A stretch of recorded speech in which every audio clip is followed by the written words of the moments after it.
Can you talk a little bit about, being an historian? How did you end up, getting involved in this work? Thank you for that question.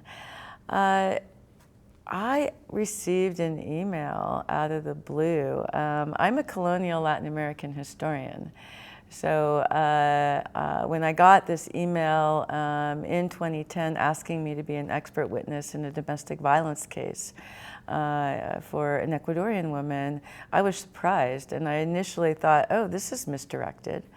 However, when going back through my emails, I realized it was actually directed towards me, and I contacted a friend of mine, Dr. Thomas Davies Jr., who is now, he's passed away, but he was emeritus from San Diego State, and he and his wife had moved here, and he served on hundreds of asylum cases for Latin Americans, including a really famous one, the Hernandez Montiel case, which was a precedent-setting case. It's considered the first case on behalf of a transgender woman in asylum law. So I asked him, do you think I can do this? And he said yes. And so he mentored my cases. And as a historian, he also is a historian.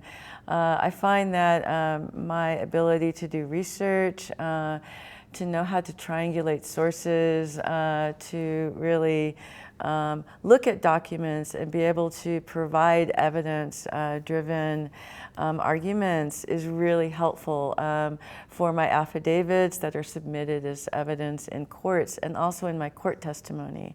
As an expert witness, I also testify in immigration hearings. So I think that the historical practice of using multiple sources, multiple documents, and knowing how to parse documents is really vital and has made my affidavits and my court testimony compelling in these cases. Wonderful. Yeah.